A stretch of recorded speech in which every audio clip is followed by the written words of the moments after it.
Pemirsa dimanapun Anda berada, senang sekali saya bisa berjumpa kembali dengan Anda semua dalam program Dialog Development. Tema yang kami pilih pada saat ini adalah pembangunan perbankan nasional.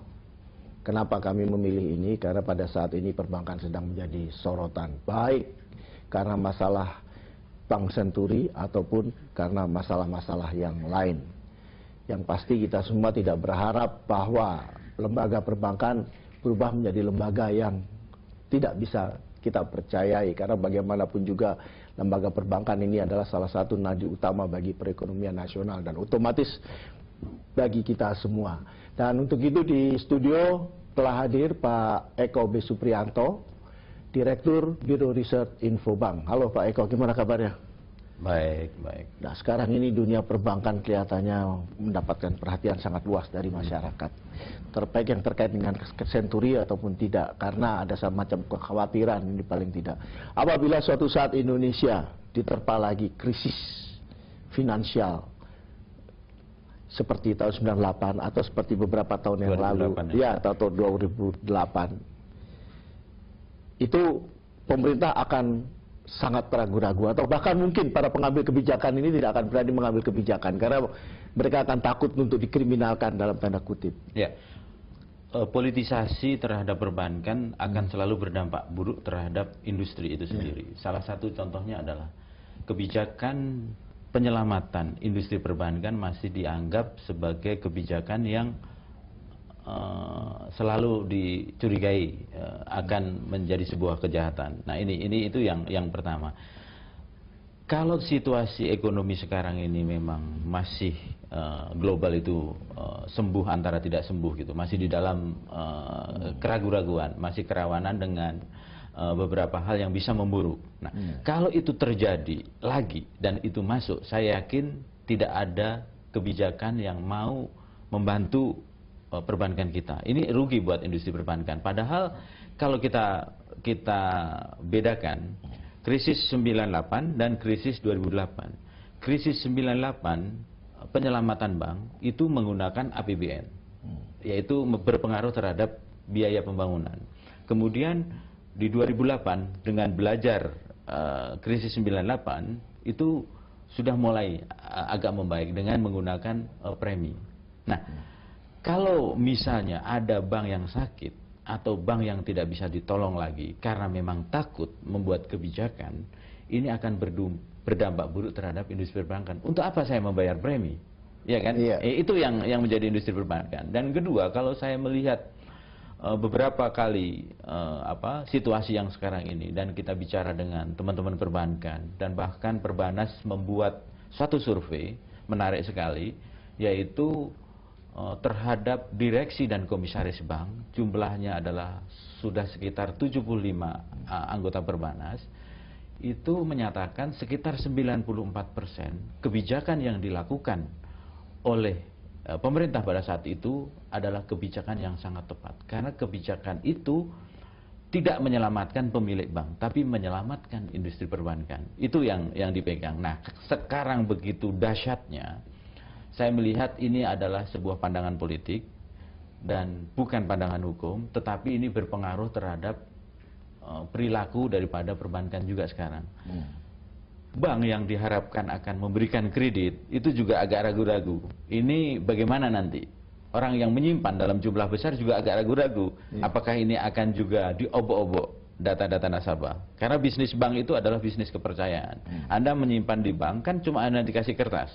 Ya kan, kalau itu tidak bisa dijaga, maka industri perbankan juga akan mengalami problem yang sangat serius, khususnya di pengelolaan manajemen itu. Kemudian ada orang yang akhirnya menjadi khawatir bahwa pada akhirnya yang diuntungkan oleh situasi semacam ini adalah bank-bank asing. Ya. Dan akhirnya kita kembali lagi ke tahun 98 ya. Dan apakah tidak mungkin kita mencari jalan lain, jalan keluar lain, terutama yang saya maksud adalah jalan keluar politik gitu, agar ada semacam kesadaran bersama gitu, untuk tidak mengobok-ngobok perbankan nasional, agar mereka bisa tumbuh dengan baik dan menjadi bank berkelas dunia seperti bagaimana Malaysia mampu mengembangkan CIMB, Singapura dengan DBS-nya dan lain sebagainya.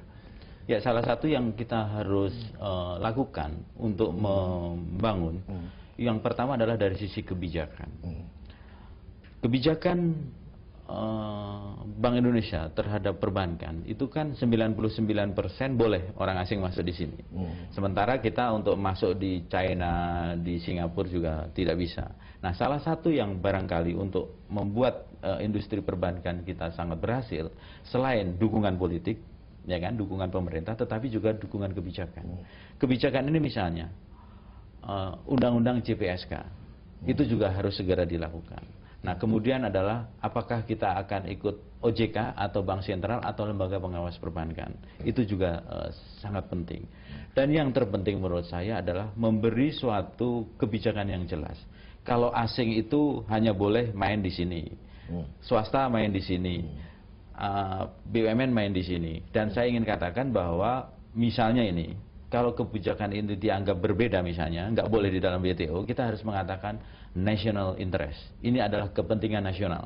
Misalnya UMKM itu adalah yang kita besarkan. Dan ini adalah menyangkut mengenai berapa banyak tenaga kerja, berapa banyak yang kita kembangkan, itu menjadi national interest. Maka Bank Indonesia dan pemerintah juga harus membuat suatu kebijakan ini.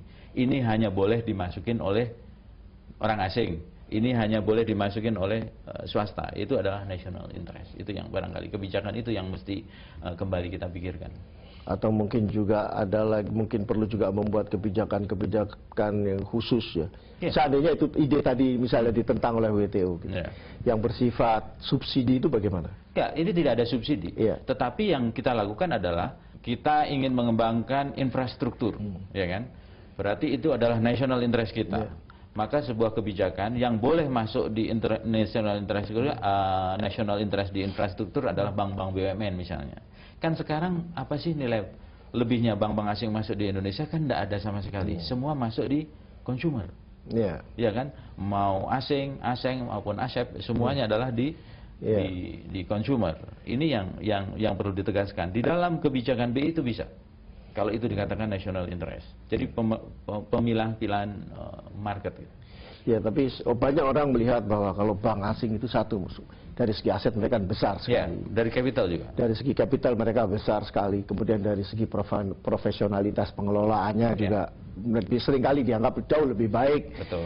Dan yang lebih penting lagi adalah orang bisa menabung di bank-bank asing itu sebanyak mungkin. Karena kalau ada anggapan kalau di bank nasional seandainya bank ini ada apa-apa, yang akan diganti oleh pemerintah itu hanya 2 miliar.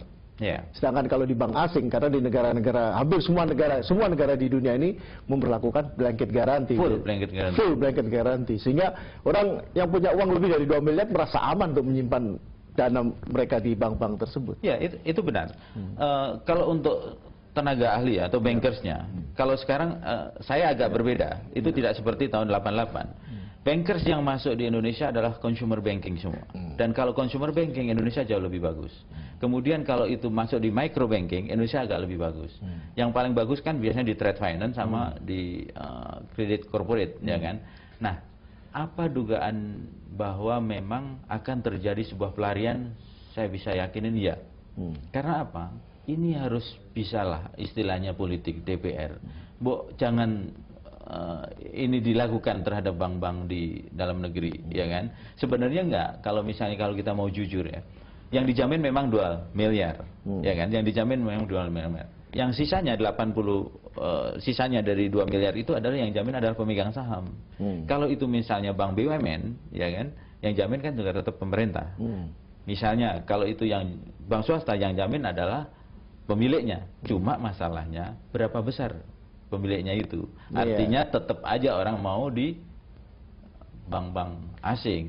Dengan kejadian kemarin bahwa rahasia bank bisa ditembus dan bisa dikatakan bisa diobok-obok dan diobral, sama artinya itu adalah membunuh industri itu sendiri dan membiarkan dana-dana itu keluar dari bank-bank lokal untuk di bank asing. Saya yakin nasabah besar itu semua mungkin sudah mulai check out semua, sudah check out ke asing lewat cabang di sini. Oke, pemirsa dimanapun Anda berada, jangan kemana-mana karena setelah pesan-pesan berikut kami akan segera kembali.